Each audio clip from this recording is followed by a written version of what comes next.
하나님 말씀 마가복음 9장 43절부터 48절까지 말씀입니다. 마가복음 9장 43절부터 48절 같이 한번 읽겠습니다. 시작. 만일 네 손이 너를 걸려 넘어지게 하거든 그것을 잘라 버려라. 손 불구자로 생명에 들어가는 것이 두 손을 가지고 지옥 꺼지지 않는 불 속에 들어가는 것보다 너에게 낫다. 만일 네 발이 너를 걸려 넘어지게 하거든 그것을 잘라버려라. 다리 저는 자로 생명에 들어가는 것이 두 발을 가지고 지옥에 던져지는 것보다 낫다. 만일 네 눈이 너를 걸려 넘어지게 하거든 그것을 빼내버려라. 한 눈으로 하나님 나라에 들어가는 것이 두 눈을 가지고 지옥에 던져지는 것보다 낫다. 거기에서는 벌레도 죽지 않고 불도 꺼지지 않는다. 아멘. 자, 여러분, 성경에서 지옥에 관해 가장 직접적으로 많이 말씀하신 분은 예수님이셨습니다. 예수님은 하나님의 사랑만 전하신 게 아니라 하나님의 심판, 지옥의 무서움에 대해서도 가장 분명하게 선포하신 분이 바로 예수님이셨어요. 오늘 말씀에서 예수님은 강력하게 경고하셨습니다. 네 손이 너를 걸려 넘어지게 하거든 그것을 잘라버려라. 손 불구자로 생명에 들어가는 것이 두 손을 다 가지고서 지옥 꺼지지 않는 불에 들어가는 것보다 너에게 낫다. 네 발이 너를 걸려 넘어지게 하거든 그것을 잘라내버려라. 다리 저는 자로 생명에 들어가는 것이 두 발을 다 가지고서 지옥에 던져지는 것보다 낫다고. 너의 눈이 너를 걸려 넘어지게 하거든 그것을 빼내버려라. 한 눈으로 하나님 나라에 들어가는 것이 두 눈을 가지고 지옥에 던져지는 것보다 더 낫다고. 그만큼 지옥은 절대로 가면 안 되는 곳이라고 예수님은 말씀하셨습니다. 거기는 정말 어떠한 손해와 희생을 감수해서라도 그만큼 지옥이라는 곳은 피해야 하는 곳이라는 것을 예수님은 정말 너무나 정말 직접적으로 엄중하게 경고하고 계시는 것입니다.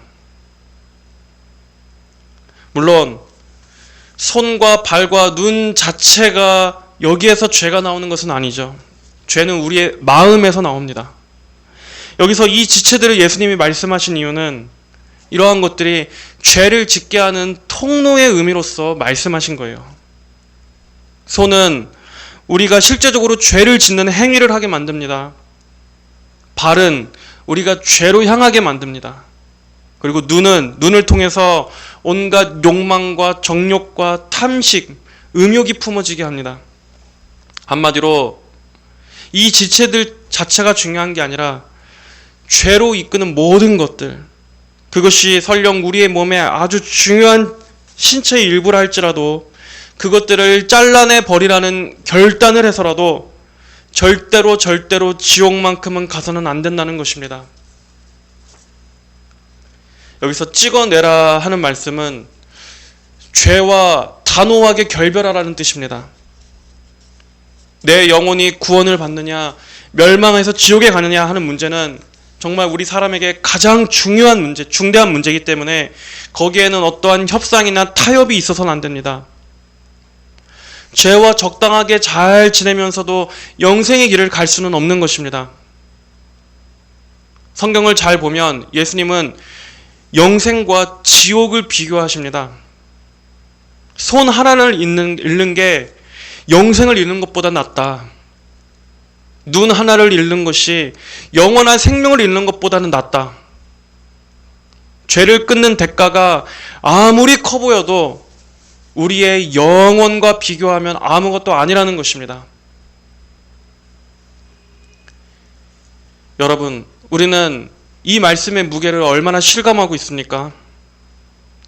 정말 부디 성령님께서 저와 여러분 모두에게 이 예수님의 이 간절한 마음, 정말 하나님의 형상으로 지음받은 피조물이 지옥만큼은 가면 안 된다라고 하시는 그 절박하고 엄중한 이 말씀의 무게를 깨닫게 해주시기를 간절히 원합니다. 거기에서는 벌레도 죽지 않고 불도 꺼지지 않는다라고 예수님은 말씀하셨습니다. 이 표현은 어디에 나오는 말씀이냐면 이사야의 마지막 66장 제일 마지막 구절 24절을 인용해서 말씀하신 표현이에요. 그들이 나가서 나를 거역한 사람들의 시체를 볼 것이다. 그들을 먹는 벌레가 죽지 아니하며 그들을 태우는 불이 꺼지지 않기 때문에 그들이 모든 사람에게 역겨운 것이 될 것이다. 이것이 우선 이 당시의 배경은 이 당시에는 전쟁 후에 이제 시체를 성 밖에 버리면 그 시체들이 어떻게 됐냐? 벌레들이 그 시체를 갉아먹었습니다. 그리고 불로 그 시체들을 태웠습니다. 그 상황을 비유해서 지금 이 말씀은 하나님의 심판을 상징하는 것입니다. 하나님의 원수들이 최후 심판 때에 영원한 멸망과 비참함과 수치를 당하게 될 것을 지금 이때의 이 상황의 비유로 말씀하신 것입니다. 예수님께서는 이거를 지옥의 심판에 적용하셨어요. 벌레, 즉 구더기가 죽지 않는다는 것은 구더기가 상징하는 게 뭡니까? 구더기는 썩음, 부패, 수치, 심판을 상징하는 것입니다. 그런데 이 벌레가 죽지 않는다는 것은 한마디로 그곳에서는 하나님의 심판이 끝나지 않는다라는 말입니다. 하나님의 심판이 지옥에서는 영원히 끝나지 않은 채 계속된다. 여러분, 지옥은 죄인들이 받은 형벌이 계속되는 곳입니다. 불이 꺼지지 않는다라는 말도 마찬가지예요.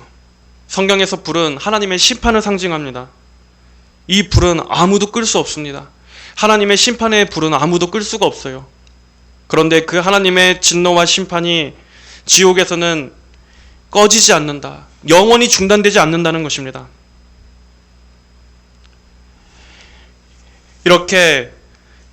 이런 지옥에 대한 표현들을 보면서 사람들은 다양하게 해석을 합니다. 어떤 사람들은 정말 이 글자 그대로 지옥의 광경이 이러한 모습일 것이다 해석을 하기도 하고, 또 어떤 사람들은 이거는 그저 상징일 뿐이다 라고 해석하기도 합니다. 같은 불이라는 단어도 전통적인 해석에서는 하나님의 영원히 꺼지지 않는 진노의 불 이렇게 이해하지만, 어떤 학자들은 이 불에는 완전히 소멸시켜서 태워버리는 의미도 있지 않냐. 그러므로 이것은 하나님의 진노의 불을 말한다기보다는 우리 인간이 지옥에서 영원히 일정 기간 고통을 받더라도 결국에는 소멸될 거라는 것을 보여주는 거다 하면서 영혼 소멸설의 근거로 삼기도 합니다. 하지만 여러분, 우리는 성경의 이러한 말씀들을 그저 우리에게 납득이 되기 위해서 지옥에 대한 어떠한 교리도 약화시키는 일은 하지 말아야 합니다. 이렇게 하면 하나님이 너무나 과격하고 자비가 없는 분처럼 보이니까 우리가 해석할 수 있는 선에서 좀 이러한 말씀들을 완화시키자. 우리는 그러한 태도를 가져서는 안 됩니다. 설령 우리가 이것을 약화시키든 상징으로 해석하든 지옥은 우리 모두가 생각하는 것보다 훨씬 더 무섭고 고통스러운 곳이기 때문입니다. 예수님조차도 차라리 지옥의 멸망으로 가느니 태어나지 않는 것이 좋았을 뻔했다고 하실 정도로 실제 지옥은 우리가 어떻게 이해하는 바와는 상관없이 우리 생각보다 훨씬 더 고통스러운 곳일 겁니다. 천국이 마치 우리의 인간의 언어로 표현할 수 없는 곳인 것처럼 지옥 역시도 마찬가지로 우리는 그 지옥의 무서움에 대해서, 고통에 대해서 표현할 수가 없습니다. 하지만 중요한 건 반드시 지옥이 실제한다는 것입니다. 지옥은 실제로 존재합니다. 예수님께서 실제하지도 않는 곳을 이렇게 엄중하게 말씀하실 이유가 없겠죠. 많은 사람들은 의구심을 갖습니다. 아니, 사랑의 하나님이라면서 어떻게 지옥을 만들 수가 있을까? 우리 인간의 입장에선 이러한 질문이 당연하게 생각될 수 있습니다. 왜냐하면 정말 모순처럼 보이기 때문이죠. 하나님이 사랑이시라면 다 용서하고 다 천국에 보내셔야 하는 거 아니야? 하지만 이 질문 안에는 하나님께서 하시는 일에 대해서 하나님이 부당할 수도 있고 하나님도 모순이 있을 수 있다라는 지극히 인간적인 눈으로 하나님을 판단하는 전제가 이 안에 깔려 있습니다. 하지만 하나님께는 모순이 없습니다. 하나님께서 하시는 모든 일은 옳습니다. 하나님은 틀린 일을 하실 수가 없는 분이십니다. 사람들은 하나님의 사랑에 대해서는 말하지만 하나님의 거룩하심은 알지 못하기 때문에 지옥을 이해하지 못합니다. 하나님이 사랑이실 뿐만 아니라 하나님은 거룩하시며 의로우시고 정당하시며 정의로우시고 죄를 미워하시는 하나님이시라는 것을 사람들은 모르기 때문에 이 심판이 정당하다는 것을 이해하지 못합니다. 만약에 하나님께서 죄인과 악인들을 심판하지 않으신다면 여러분, 그것은 하나님은 더 이상 하나님이 아닌 게 되는 겁니다. 만약에 어떤 판사가 있다고 합시다. 그 판사가 아주 살인을 저지른 흉악한 범죄자에게 유죄를 판결하지 않고서 괜찮다고 그냥 집으로 돌려보낸다면 여러분, 우리는 그러한 판사를 정의롭다고 말할 수 있습니까? 오히려 우리는 그 판사의 판결에 대해서 비난하면서 그 판사를 부당하다고 말할 것입니다. 판사가 정의롭지 못하다고 말할 것입니다. 이렇게 이 세상에서조차도 판사가 그 죄에 대한 응당한 판결을 내릴 때 우리는 그 판사를 존경하게 됩니다. 그 판사를 정말 인정하고 그 공정함을 우리는 인정하게 됩니다. 오늘날 어떤 극악한 죄를 저질렀어도 법적으로 형량을 너무나 낮게 때리기 때문에 국민들이 법조계도 다 부패했다, 썩었다 이렇게 신뢰를 못하는 거 아닙니까? 그런데 하물며 온 우주의 재판장이 되시는 그 의로우신 하나님께서 죄를 심판하지 않으신다면 우리는 그런 하나님을 어떻게 공의롭다고 할 수 있습니까? 어떻게 그 하나님을 정의라고 말할 수 있습니까? 그리고 그런 하나님을 하나님으로서 어떻게 경외합니까?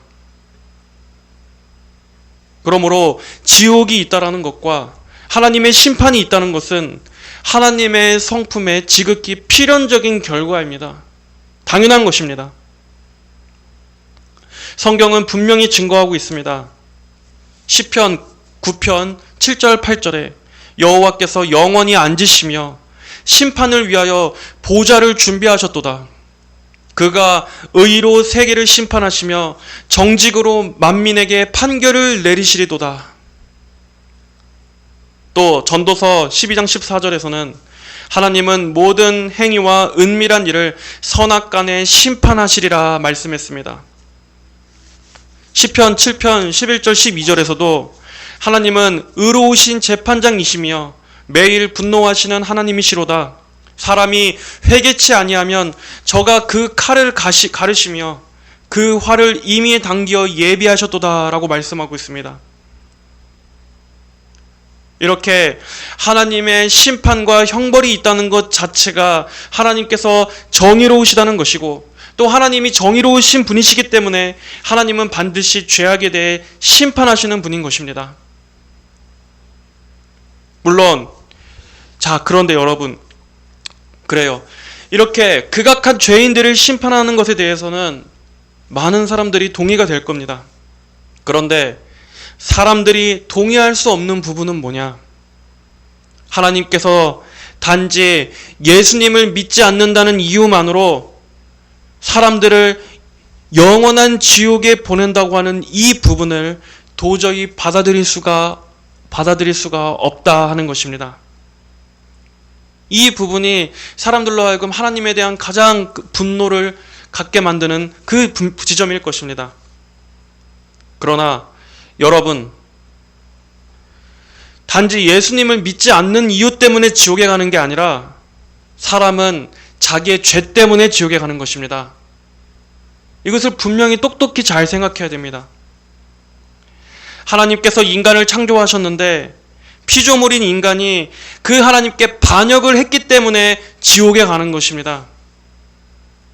단순히 예수님을 믿지 않는다라는 이유 하나만으로 하나님께서 아무 죄가 없는 선량하고 멀쩡한 평범한 사람을 지옥으로 쳐넣는 그러한 분이 아니라는 것입니다. 인간은 스스로 존재하게 된 게 아닙니다. 사람은 본래 하나님께서 창조하셨습니다. 사람은 하나님께로부터 생명을 받은 피조물입니다. 그리고 피조물은 창조주께 순종할 의무가 있습니다. 우리 사람을 지으신 하나님의 창조 목적이 무엇입니까? 사람은 하나님을 영화롭게 하고 하나님을 영원토록 즐거워하면서 하나님 안에서 살고 하나님을 예배하며 하나님 안에서 복된 그분의 말씀대로 살아갈 때 복됨을 누릴 수 있는 이 목적을 위해서 하나님께서 우리를 지으신 것입니다. 이것은 하나님께서 사람을 기계적으로 다루시는 것이 아니라 정말 하나님을 사랑하고 인간에게 가장 복되고 행복한 것을 주기 위해서 하나님께서 우리를 지으신 것입니다. 그리고 그럴 때 우리 사람에게도 가장 행복합니다. 그런데 그런 인간이 하나님을 반역하고 불순종했기 때문에 모든 죄와 저주와 고통이 임한 거예요. 이 세상의 고통은 하나님께 아무런 원인이 없습니다. 이 세상의 모든 고통은 우리 인간의 원인입니다. 그런데 하나님께서는 얼마든지 우리를 그냥 버려두실 수도 있으셨습니다.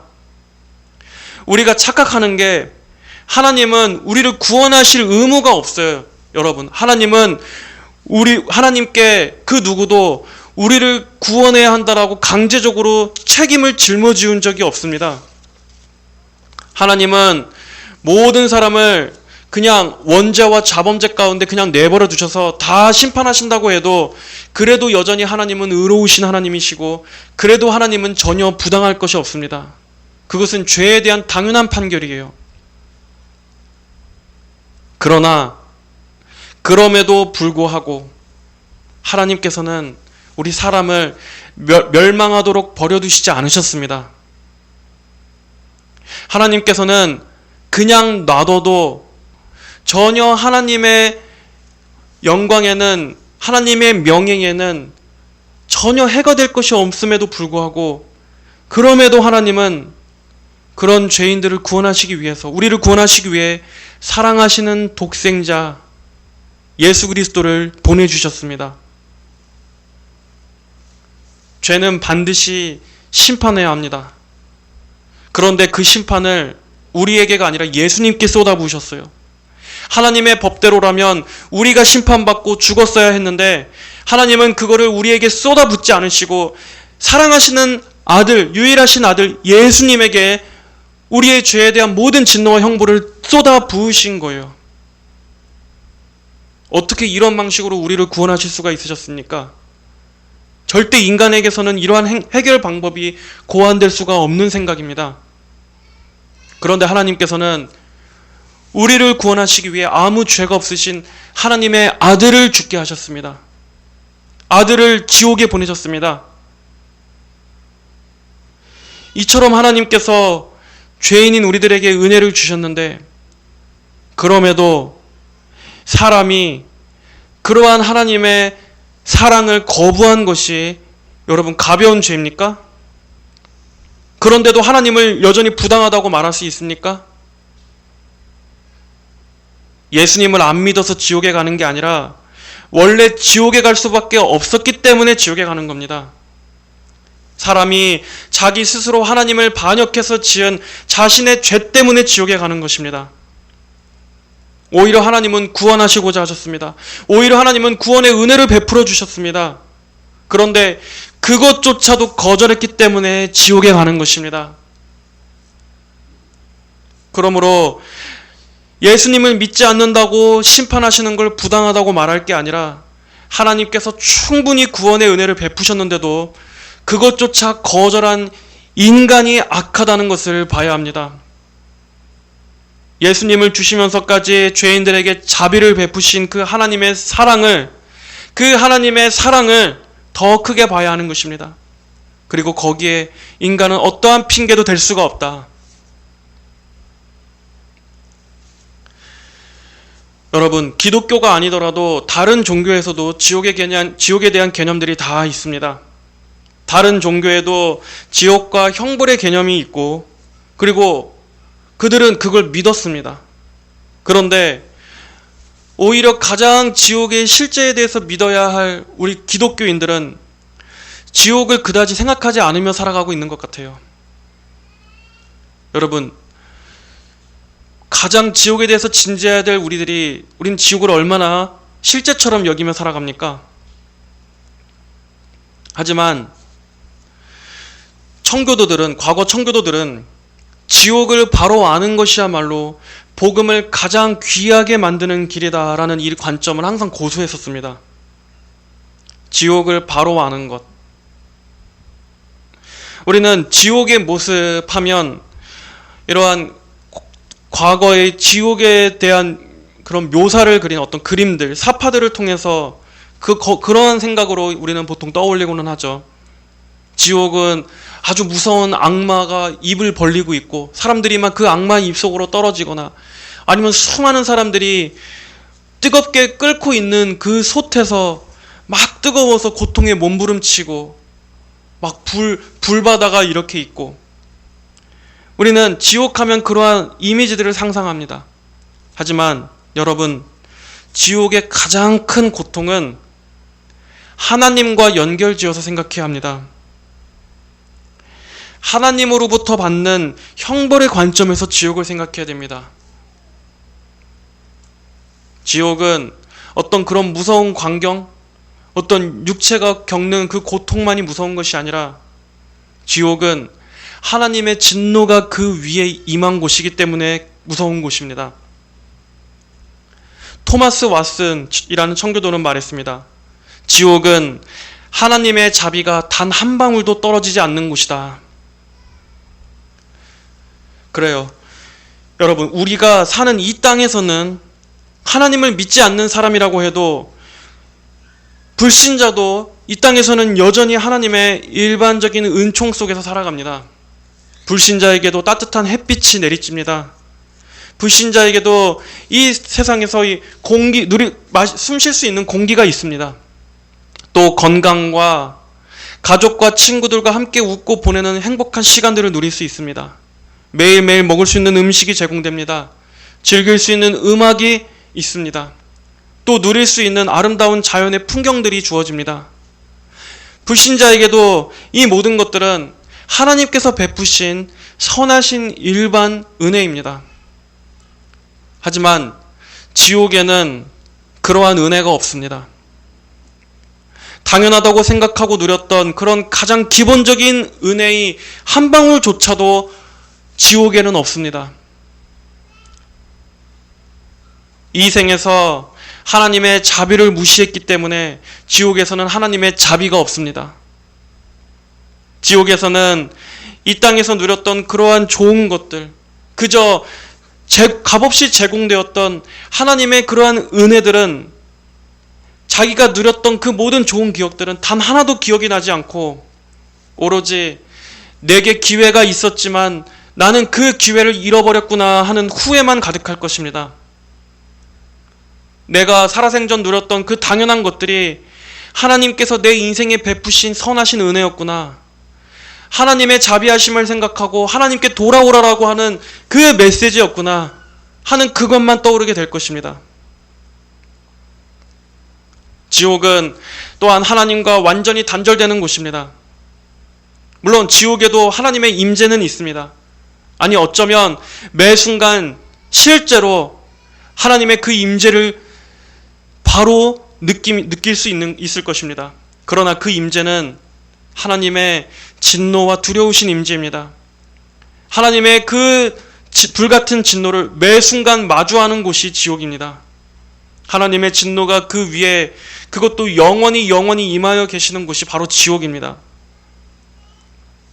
이 단절은 복되신 하나님으로부터 단절됐다라는 가장 큰 무서운 절망을 안겨줍니다.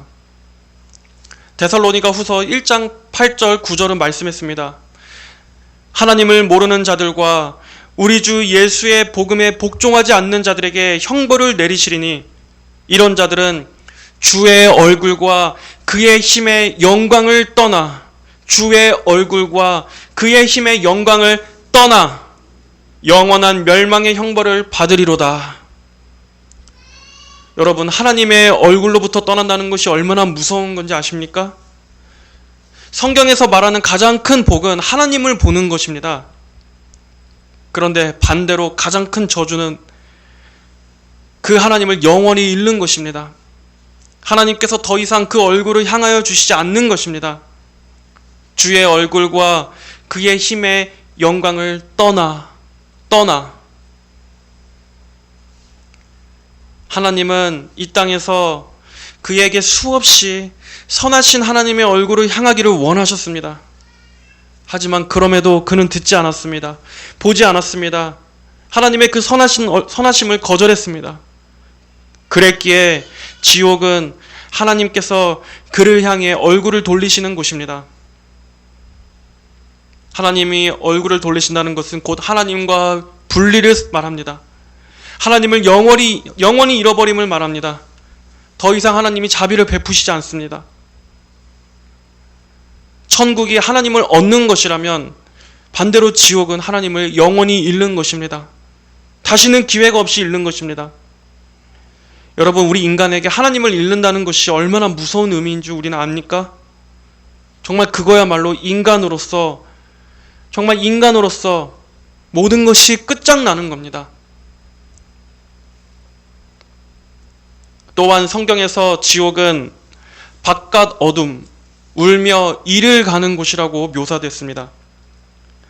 그 나라의 본 자손들은 바깥 어두운 데 쫓겨나 거기서 울며 이를 갈게 되리라.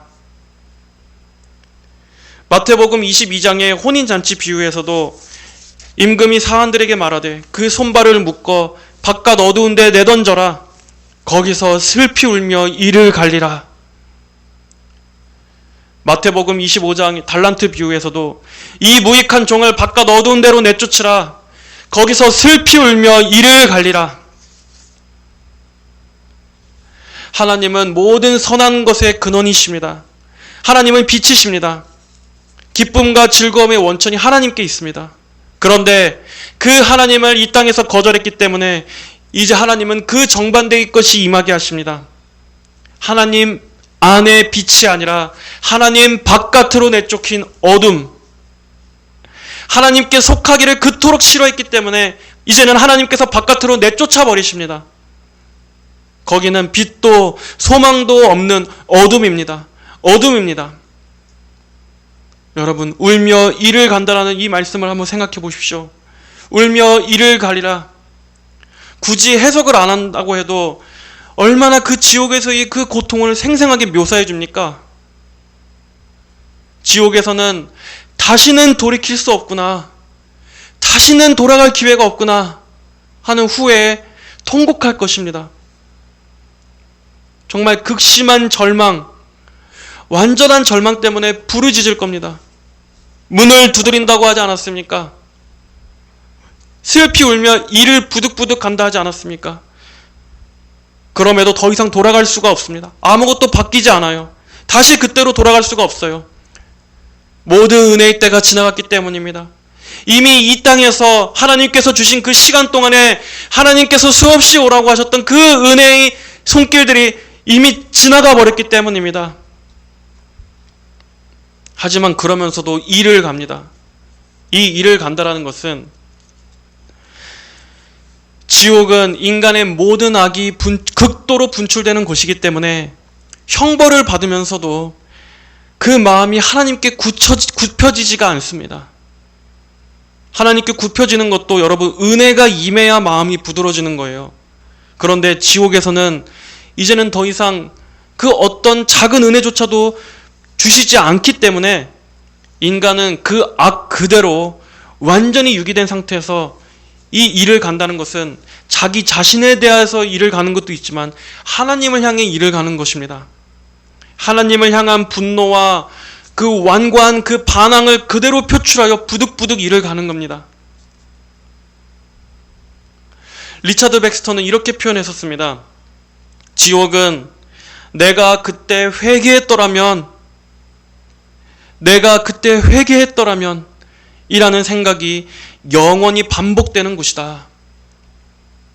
이런 생각을 계속 반복합니다. 그런데 더 무서운 것은 그럼에도 죄인은 지옥에서도 회개하지 않는다는 것입니다. 지옥에는 후회는 있지만 회개는 없습니다. 거기에서도 오로지 자기 자신에 대한 후회와 하나님께 대한 적대감뿐 회개로 이어지진 않습니다. 후회도 죄를 미워하지 못한 것에 대한 후회가 아니라 왜 내가 지금 이 형벌을 받게 되었을까 하는 그 죄의 결과 때문에 하는 후회일 뿐입니다. 그 고통 때문에 하는 후회일 뿐입니다. 왜 내가 하나님을 사랑하지 않았을까? 왜 내가 예수님을 믿지 않았을까? 그것보다도 왜 내가 지금 이토록 괴로운 걸까? 하는 결국 하나님을 향한 후회도 아니고 하나님께 대한 회개도 아닌 원망뿐인 후회입니다. 자신에 대한 원망, 하나님께 대한 원망. 또한 지옥은 완전한 절망의 장소입니다. 여러분, 우리가 사는 이 세상은 아무리 세상 사는 게 힘들어도 그래도 희망이라는 것을 품고 살아갈 수가 있습니다. 그럼에도 더 나아질 거라는 희망, 그럼에도 뭔가 더 좋아지고, 그럼에도 세상은 아직 살만하다라는 그 희망. 그러나 지옥에는 희망이 없습니다.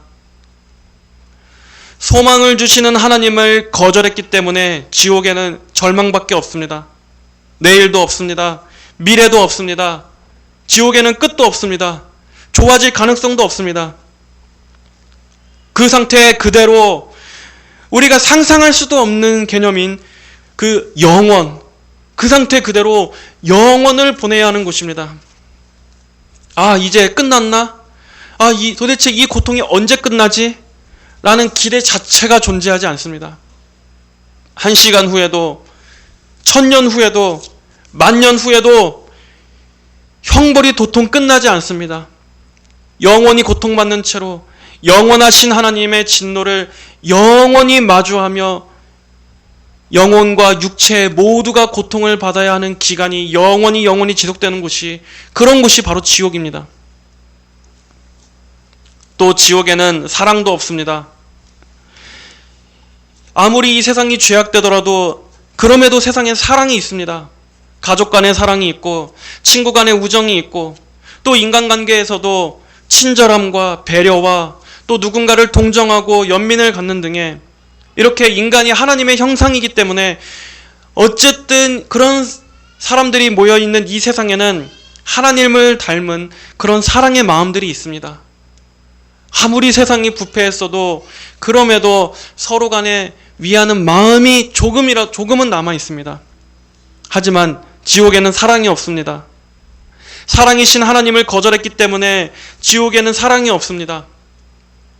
지옥에서는 서로를 위하는 사랑도 없습니다. 거기서는 누구 하나 서로 격려하지 않습니다.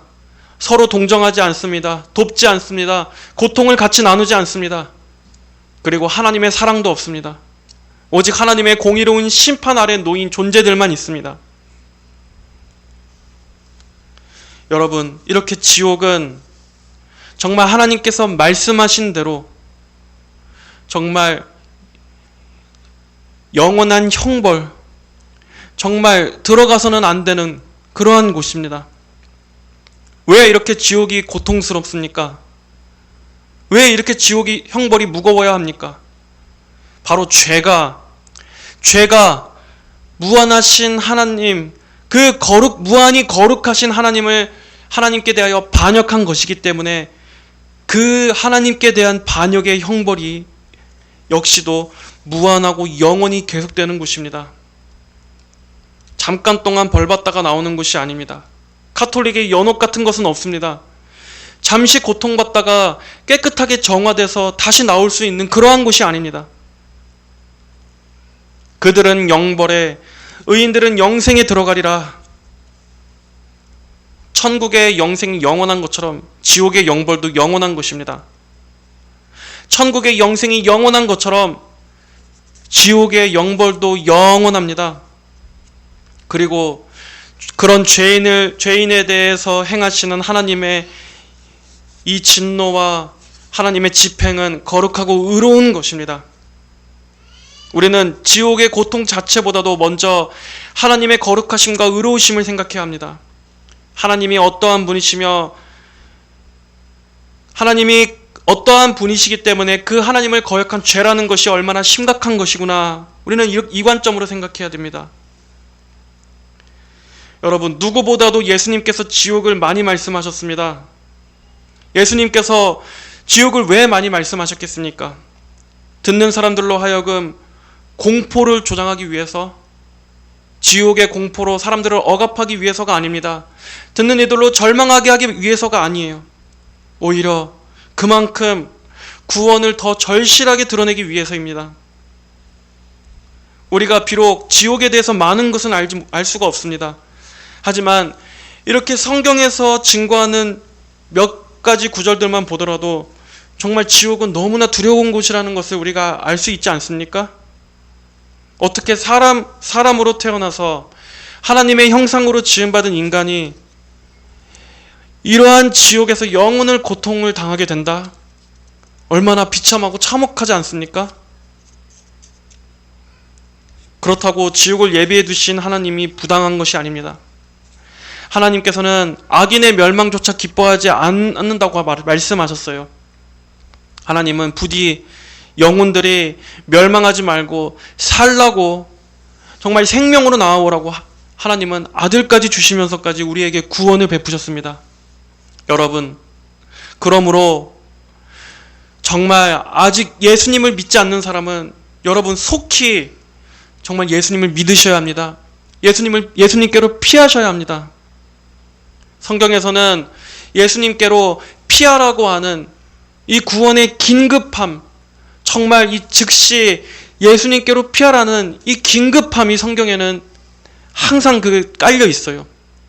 왜냐하면 정말 이 멸망이라는 것은 우리가 그 길에서 정말 신속하게 나와야 될 만큼 정말 두려운 것이기 때문입니다. 느긋하게 예수님을 믿으라고 그러한 뉘앙스로 말씀하신 게 하나도 없어요. 예수님만큼 죄인들을 불쌍히 여기신 분이 없는데도 그 예수님이 지옥에 대해 가장 많이 말씀하셨다면, 정말 예수님보다 온유한 분이 없는데도 오늘 말씀처럼 이렇게 강하게 말씀하실 정도였다면, 여러분 정말 이 문제는 심각하게 여겨야 되는 거구나 생각하셔야 됩니다.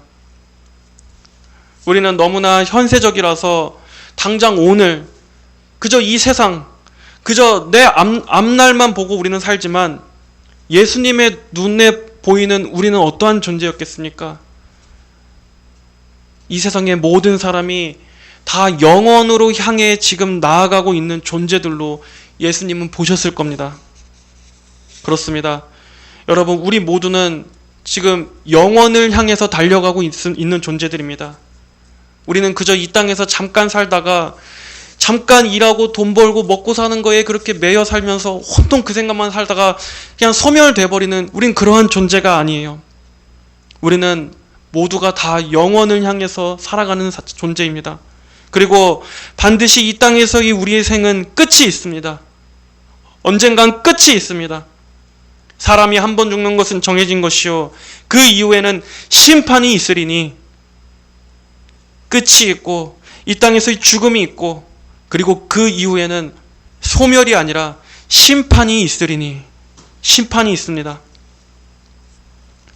성도 여러분, 우리가 이 땅에서 많은 것들에 대해 중요하게 여기며 살아가고 있지만 정작 가장 중요한 문제에 대해서는 우리는 눈이 어두워 있지는 않습니까?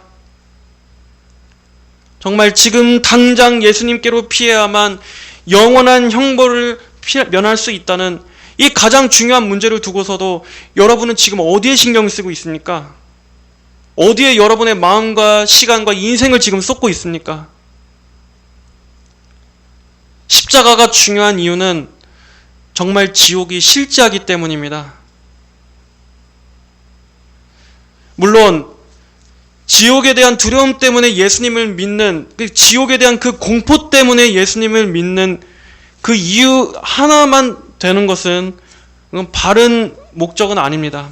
하지만 그럼에도 어쨌든 지옥을 전제하지 않는 복음은 아무 의미가 없습니다. 우리가 단지 그냥 지옥이 무섭기 때문에 예수님을 믿는 오로지 그 이유 하나만 있는 것은 아니지만은 어쨌든 지옥을 전제하지 않는 복음은 온전한 복음이 아니에요. 많은 사람들이 정작 자신은 지옥에 갈 거라고 생각하지 않습니다. 다들 내가 지옥에 갈 거라고는 생각하지 않은 채 살아가요. 여러분, 누가 지옥으로 갑니까? 고린도전서 6장 9절 10절에 불의한 자가 하나님 나라를 유업으로 받지 못할 줄 알지 못하느냐?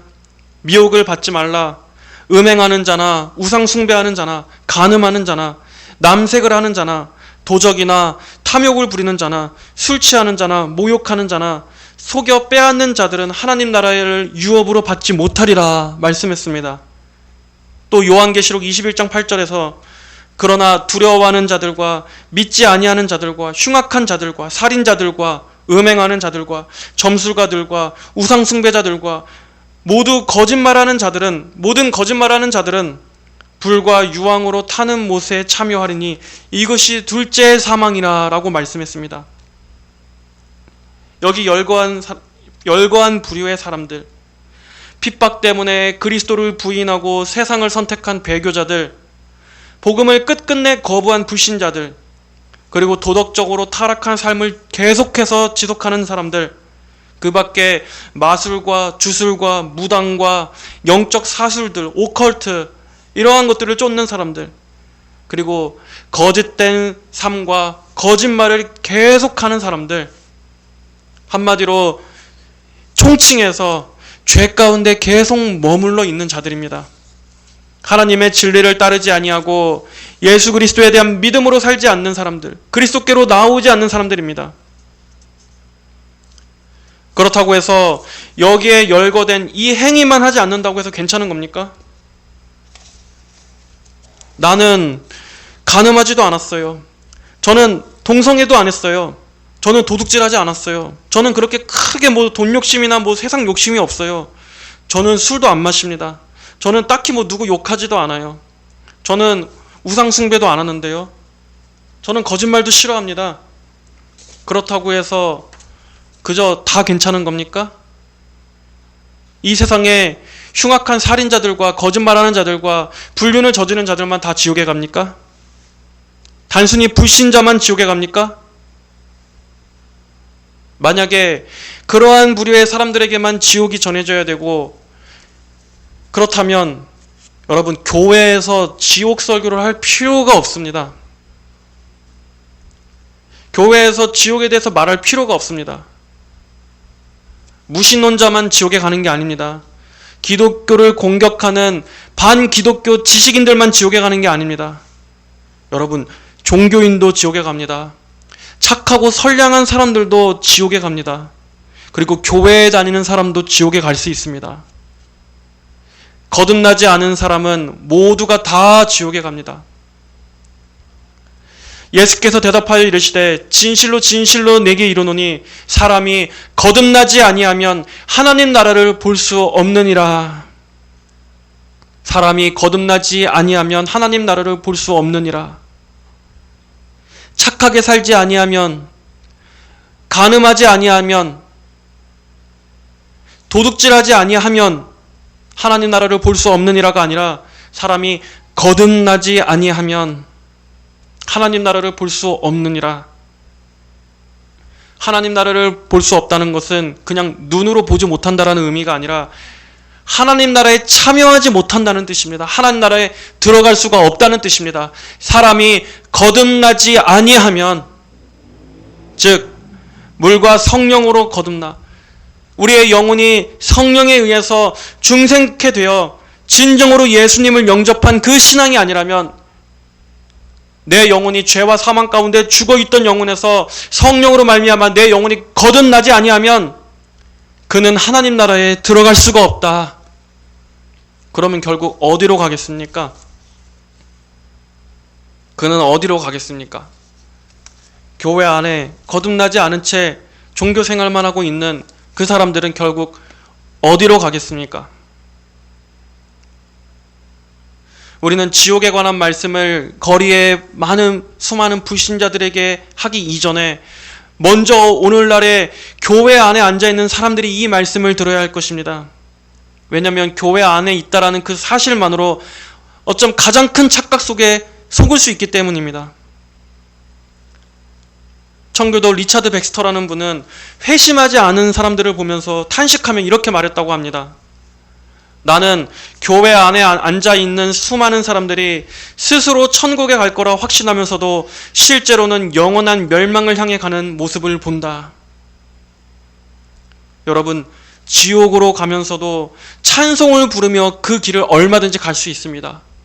지옥에 가고 있는데도 찬송을 부르며 그 길을 간다는 이러한 모순적인 상황이 실제로 있을 수 있다는 것입니다. 우리가 영혼을 가졌다는 것과 죽음이 있다는 것과 죽음 이후에는 심판이 있다는 이것에 안일하게 생각하면 안 됩니다. 교회 안에 있다고 해도 내 영혼의 문제에 대해 가볍게 생각하고 그저 교회에 다니는 그 자체에만 만족하면 안 됩니다. 예수님은 그 정도로 지금 말씀하신 게 아니에요. 손과 발과 눈을 찍어내버리는 한이 있더라도 불구자로 하나님 나라에 들어가는 게 온 지체를 갖고서 지옥에 들어가는 것보다 낫다고 하실 정도로 예수님은 이렇게 정말 심각하게 말씀하셨는데 우리는 너무나 안일하고 태평하게 이런 말씀들을 가볍게 여기고 있지는 않습니까?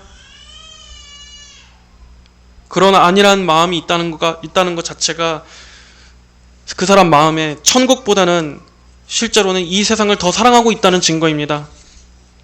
이 세상을 사랑한다는 게 꼭 세상에서 정욕을 추구하고 열렬하게 돈을 쫓고 하는 것만 있는 게 아니에요.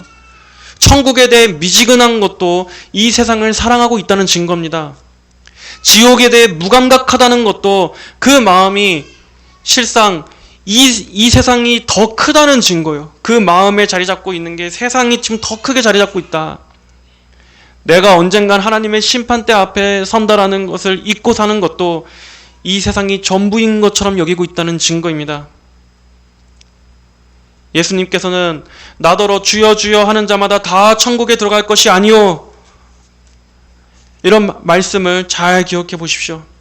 예수님은 세상 사람들에게 하신 말씀이 아니었습니다. 바로 예수님을 주여 주여라고 부르던 사람들을 향해서 하신 말씀이었어요. 다시 말해서 오늘날로 적용하면 교회 안에 있는 사람들, 주님을 따른다고 하는 사람들을 향해서 하신 말씀입니다. 여러분은 정말 예수 그리스도께 속해 있습니까? 정말 주님의 그분의 능력을 믿고 회개하며 성령의 능력으로 죄와 싸우는 삶을 살아가고 있습니까? 영생은 적당한 각오로 해서 얻어지는 것이 아닙니다. 물론 우리가 얻어내는 것이 아니죠. 그렇지만 영생은 정말 모든 것을 걸 만한 가치가 있습니다. 영원한 생명은 그만큼 중요한 것입니다. 손을 잃고 발을 잃고 눈을 잃는 것과 같은 고통스러운 결단을 한다 할지라도 그럼에도 그러한 희생이 따르더라도 그럼에도 생명에 들어가는 것이 낫다라고 예수님 말씀하셨습니다. 여전히 죄를 붙들고 있으면서도 영생도 함께 얻는다? 여러분, 그러한 영생은 없습니다. 그러한 구원은 없습니다. 죄를 끊는 아픔을 감수하고서라도 영생을 위해 사는 것이 참된 지혜요. 정말 우리 자신을 그렇게 부정해서라도 영생을 취하는 것이 정말 그 영생의 가치를 아는 사람입니다. 모든 것을 다 잃는 것처럼 보여도 두 손, 두 발, 두 눈 다 가진 채 영벌에 들어가는 것보다 모든 것을 다 잃는 것처럼 보여도 영생에 들어가는 것이 정말 비교할 수 없이 복된 것입니다. 여러분, 말씀을 맺겠습니다. 오늘의 이 말씀을 진지하게 들으십시오. 하나님께서는 죄인을 하루아침에 심판하시는 분이 아닙니다. 그저 사람들을 지옥에 던져 넣으시면서 거기에서 쾌락을 즐기시는 분이 아닙니다. 오히려 성경을 보면 하나님께서는 죄인들의 구원을 위해서 오래 참으시며 항상 회개할 기회를 주시는 그러한 하나님이십니다. 지금까지 여러분의 인생을 한번 돌아보십시오. 지금 여러분이 이 자리까지 살아있다는 것 자체가 하나님의 오래 참으시는 은혜 때문인 걸 모르십니까? 우리는 수없이 죄를 지었습니다. 우리는 날마다 수없이 죄를 지었습니다. 그러나 하나님은 그럴 때마다 우리를 즉시 심판하지 않으셨습니다. 우리는 수없이 하나님께 불경건했지만 그렇다고 해서 하나님께서 그 자리에서 당장 우리의 생명을 걷어가지 않으셨습니다. 당장 하늘에서 재앙이 임해 우리를 치시지 않으셨습니다. 그것만으로도 우리는 하나님의 한우는 자비를 매 순간 경험하고 있는 것입니다. 하나님의 용서와 긍휼을 매 순간 경험하고 있는 것입니다.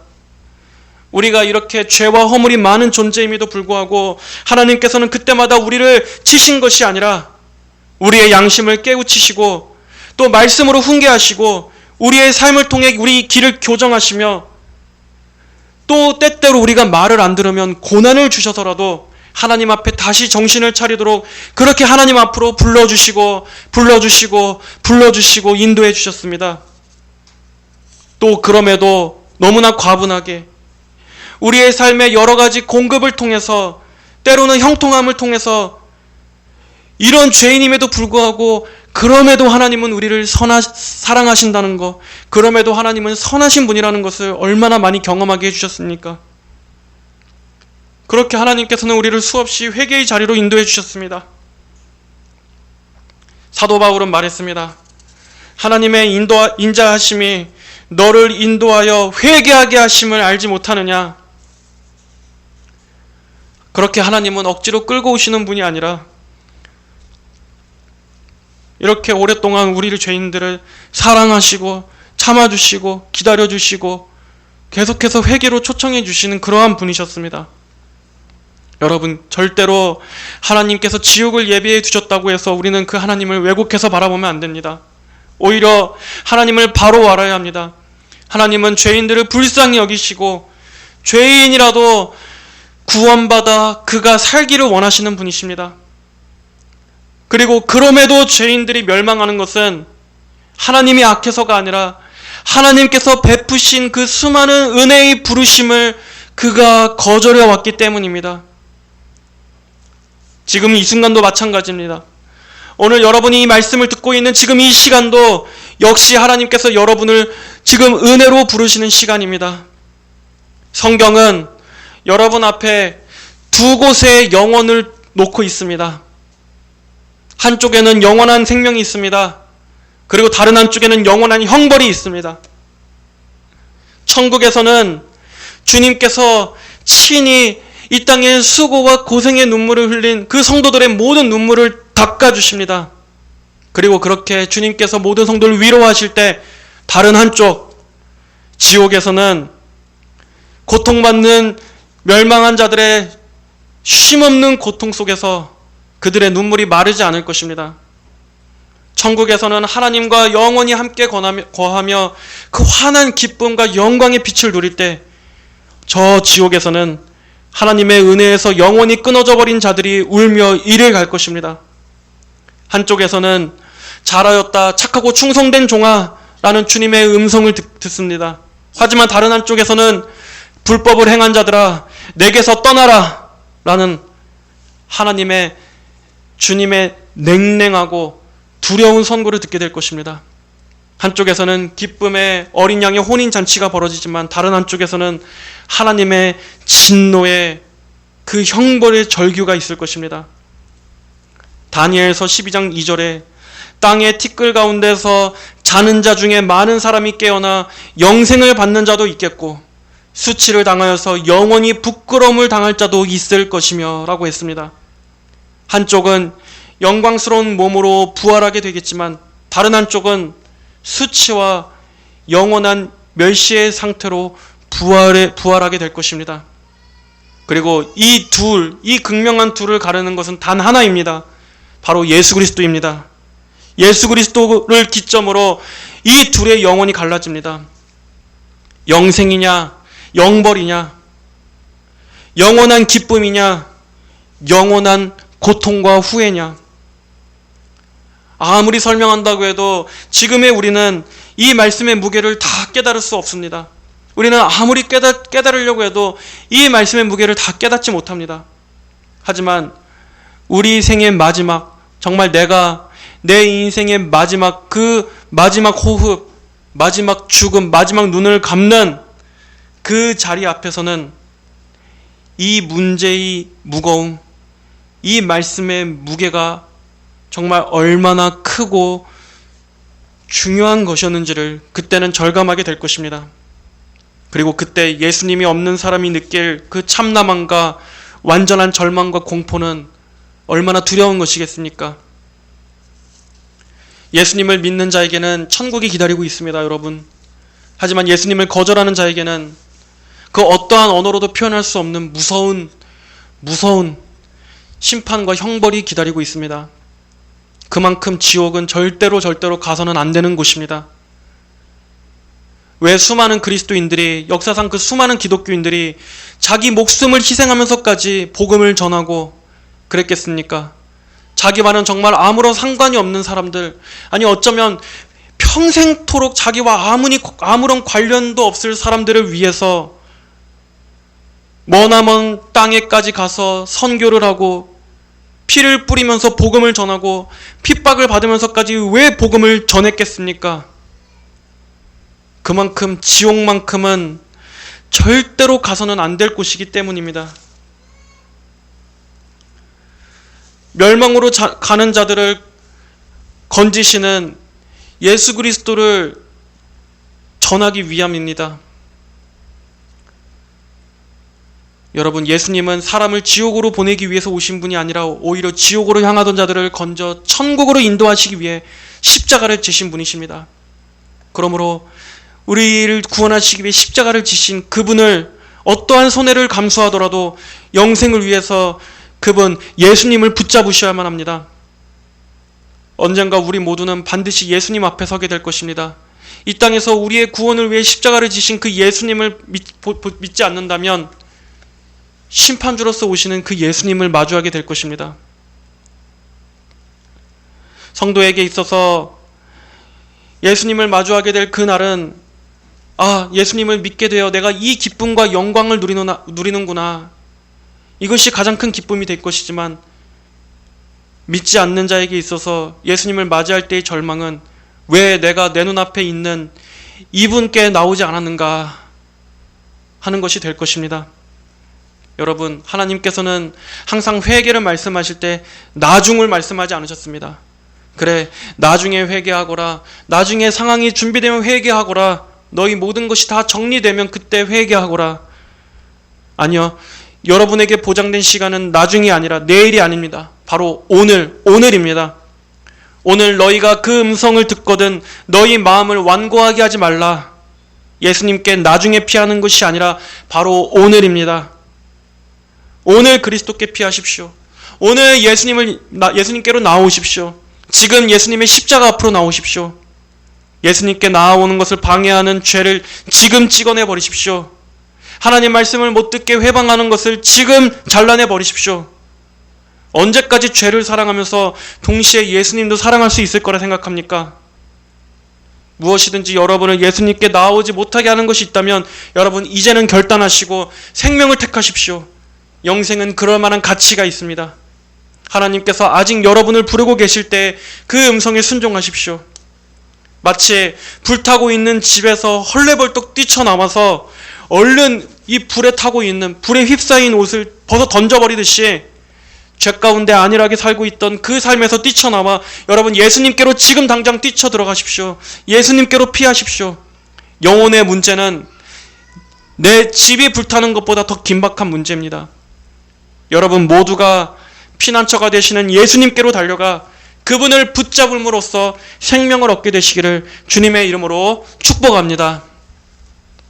하나님 아버지 감사합니다. 오늘은 정말 우리의 지체를 찍어내버리고 빼내야 할 만큼 정말 그렇게 하면서라도 지옥은 피해야 한다라는 예수님의 엄중한 말씀에 대해 우리가 살펴봤습니다.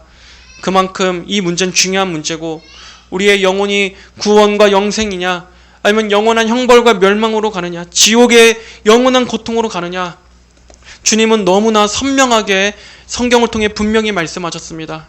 여기에는 어떠한 것도 애매한 것이 없습니다. 아버지, 우리 모두가 이만큼 정말 이 문제가 심각한 것이구나 진지하게 생각해 볼 수 있도록 은혜를 주시고 많은 사람들 성령께서 도와주셔서 정말 예수님께 나와 주님을 붙잡는 그 영생으로 갈 수 있도록 우리를 인도하여 주옵소서. 은혜를 베풀어 주시옵소서. 듣는 귀를 허락하여 주시고 열린 마음을 주여 허락하여 주옵소서. 예수님의 이름으로 간절히 기도합니다. 아멘.